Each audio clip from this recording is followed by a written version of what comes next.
میرا نام ساجد ہے اور میری عمر 20 سال ہے۔ 12ویں کے پیپر دینے کے بعد میری چھٹیاں شروع ہو گئی تھی، اسی لیے میں ماں باپ سے اجازت لے کر اپنے چچا کے گھر چھٹیاں منانے جانا چاہتا تھا۔ چچا کی شادی کو صرف 15 دن ہی ہوئے تھے، اسی لیے میرے ماں باپ مجھے اس کے گھر جانے سے منع کر رہے تھے، لیکن کافی سال ہو گئے تھے مجھے چاچا کے گھر گئے ہوئے۔ اس دن اتوار تھا، میرے پاپا نے مجھے چاچا کے گھر چھوڑا، لیکن جیسے ہی ہم وہاں پہنچے تو گھر کے باہر تالا لگا ہوا تھا۔ ہمیں لگا چاچا اور چاچی کہیں باہر گھومنے گئے ہیں۔ پاپا نے چاچا کو فون کیا تو پتہ چلا وہ دونوں خریداری کرنے باہر گئے ہیں اور انہیں گھر آنے میں دیر ہوگی۔ اسی وجہ سے ہم دونوں ماما کا انتظار کرتے ہوئے ان کے گھر کے باہر کھڑے ہو گئے۔ تقریباً 2 گھنٹے بعد چاچا اور چاچی گھر آئے۔ پاپا ان سے باہر سڑک پر ہی ملے اور پھر گھر واپس جانے لگے۔ چاچی نے اپنے چہرے پر سکارف باندھ رکھا تھا اور چاچا کی بائک پر اس سے چپک کر بیٹھی ہوئی تھی۔ گھر کے اندر آتے ہی چاچی نے اپنے چہرے سے سکارف ہٹایا تو میری نظر چاچی پر گئی۔ میں اپنی چاچی کو پہلی بار دیکھ رہا تھا اور میں نے کبھی نہیں سوچا تھا کہ میرے چاچا نے اتنی حسین لڑکی سے شادی کی ہوگی، کیونکہ میری چاچی تو بہت ہی حسین اور خوبصورت تھی۔ دراصل میں ان کی شادی میں بھی نہیں جا سکا تھا کیونکہ اس وقت مجھے گھر کا خیال رکھنا تھا۔ میرے والدین نہیں چاہتے تھے کہ ہم سب شادی میں چلے جائیں اور پیچھے گھر اکیلا ہو۔ اس بار چاچا سے ملنے کی مجھے بہت بے چینی تھی اور ساتھ ہی میں اپنی نئی چاچی سے بھی ملنا چاہتا تھا۔ میرے پاپا کا کہنا تھا کہ ہم بعد میں کبھی ملیں گے، لیکن مجھے چھٹیاں گزارنی تھی اور اس شہر میں جانا تھا جہاں چاچا رہتے تھے۔ اس وجہ سے میں نے ضد کر کے پاپا کو چاچا کے گھر چھوڑنے پر راضی کر لیا۔ کبھی کبھار سوچتا ہوں کہ شاید اچھا ہوتا اگر میں اس وقت چاچا کے گھر نہ گیا ہوتا، کیونکہ یہاں میرے ساتھ ایسا کچھ ہونے والا تھا جو میری زندگی کو بدل کر رکھ دے گا۔ میں بار بار اپنی چاچی کو دیکھ رہا تھا کیونکہ میری چاچی کسی فلم کی ہیروئن جیسی لگ رہی تھی۔ چاچی بہت خوبصورت تھی، جبکہ چاچا دکھنے میں بہت خاص نہیں تھے۔ میری نظر چاچی پر تھی۔ اس دوران چاچا نے مجھے پکارا، ارے اسد بیٹا، کہاں دیکھ رہے ہو؟ میں تمہیں کب سے آواز دے رہا ہوں۔ یہ سن کر مجھے جھجک ہوئی۔ میں نے چاچا سے کہا کہ میں ٹھیک ہوں اور انہیں زور سے گلے لگا لیا۔ اتنے سالوں بعد مجھے دیکھ کر چاچا بھی بہت خوش ہوئے۔ چاچی بھی میرے پاس آئیں اور مجھے پیار سے گلے لگا لیا۔ ایسا بالکل نہیں لگ رہا تھا کہ میں نے پہلی بار ملا ہوں۔ چاچا کے گھر گئے مجھے 2 دن ہو چکے تھے۔ چاچی میری اچھی دیکھ بھال کر رہی تھی اور میرے لیے ہر ضرورت کا خیال بھی رکھ رہی تھی۔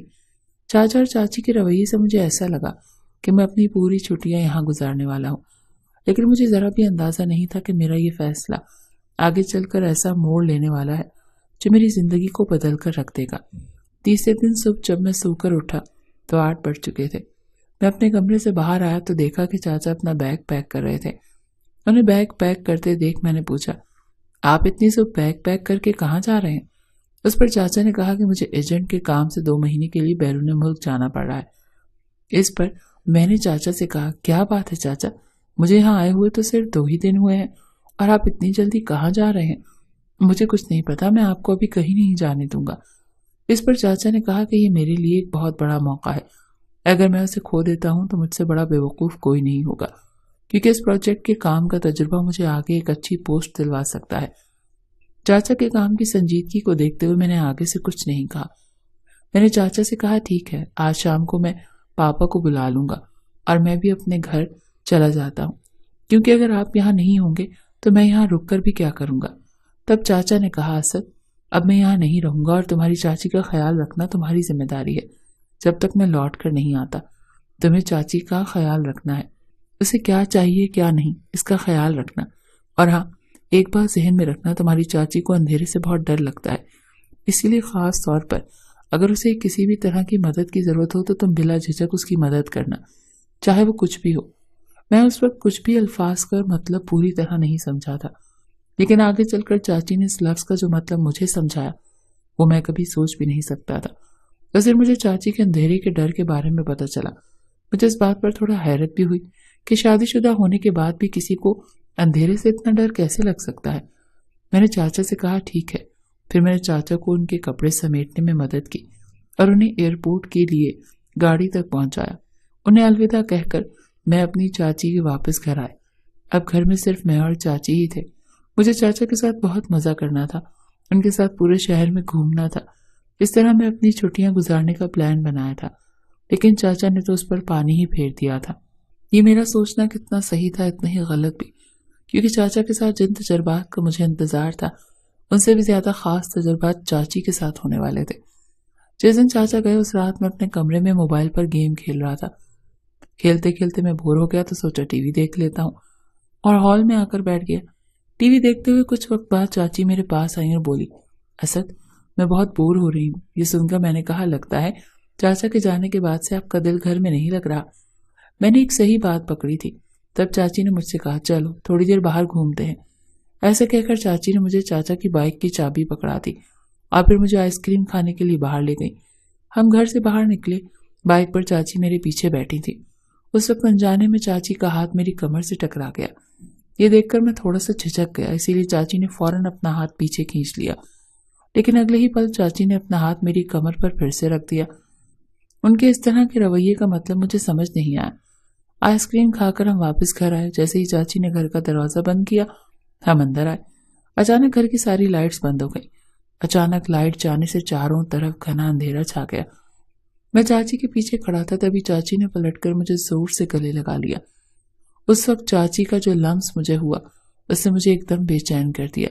میں بھی ان میں جوان ہو رہا تھا اور کبھی کسی عورت کا ایسا لمس محسوس نہیں کیا تھا۔ مجھے سمجھ نہیں آ رہا تھا کہ کیا کروں، تو میں ویسے ہی کھڑا رہا۔ اس وقت میرے دماغ میں جو خیالات آ رہے تھے وہ بالکل مختلف تھے۔ چاچی تقریباً 5 منٹ تک مجھے ہی پکڑے رہی اور پھر اچانک روشنی آ گئی۔ جیسے ہی روشنی آئی چاچی بھی ہوش میں آئی اور فوراً مجھ سے دور ہو گئی۔ مجھے معاف کرنا، ایسے کہہ کر وہ شرماتے ہوئے اپنے کمرے میں چلی گئی۔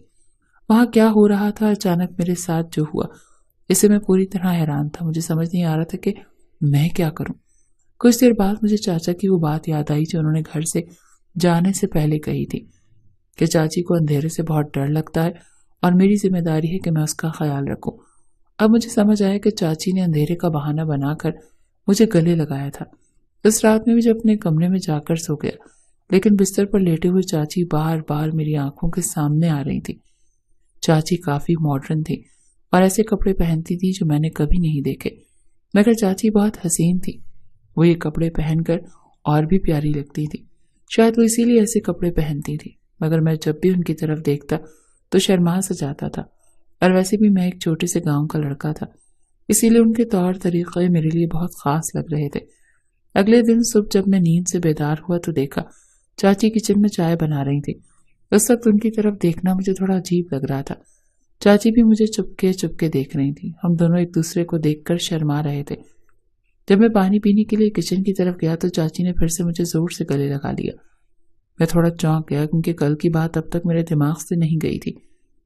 چاچی پھر سے ہنس کر بولی، ارے اسد، اس میں شرمانے کی کیا بات ہے؟ مجھے پتا ہے یہ سب تمہارے لیے نیا ہے، لیکن کل رات میں واقعی بہت ڈر گئی تھی۔ اگر تمہیں برا لگا ہو تو مجھے معاف کر دینا۔ پھر ہنس کر بولی، اور ہاں، آج جو گلے لگایا وہ تو میں نے مذاق میں کیا ہے۔ تم میرے لیے بہت چھوٹے ہو اور میں تمہاری چاچی ہوں، اس لیے مجھے تم سے مذاق کرنے کا پورا حق ہے اور میں یہ حق لے کر رہوں گی۔ چاچی کے اس انداز پر میں بھی مسکرا دیا۔ انہوں نے پھر سے مذاق میں مجھے گلے لگا لیا، لیکن ان کی اس طرح کی حرکات سے میرے دل میں مختلف جذبات پیدا ہونے لگے۔ مجھے بھی یہ محسوس ہونے لگا تھا کہ میں اب بڑا ہو رہا ہوں۔ شاید چاچا کو یہ اندازہ نہیں تھا کہ ایسی چیز ہو سکتی ہے۔ کچھ دنوں بعد ایک دن شام کو مجھے سموسے کھانے کی خواہش ہوئی۔ سموسے بنانے کے بعد میں نے چاچی کے کہنے کا سوچا اور ان کے کمرے کی طرف گیا۔ چاچی کا کمرہ تھوڑا سا کھلا ہوا تھا۔ میں بغیر اجازت ان کے کمرے میں چلا گیا۔ اس وقت وہ بستر پر بیٹھ کر اپنے موبائل پر کچھ دیکھ رہی تھی۔ ان کے بیٹھنے کا انداز ایسا تھا کہ دیکھ کر مجھے ہی شرمندگی محسوس ہونے لگی۔ دروازے پر کھڑے ہو کر میں نے چاچی کو آہستہ سے آواز دی، لیکن وہ سن نہیں پائی۔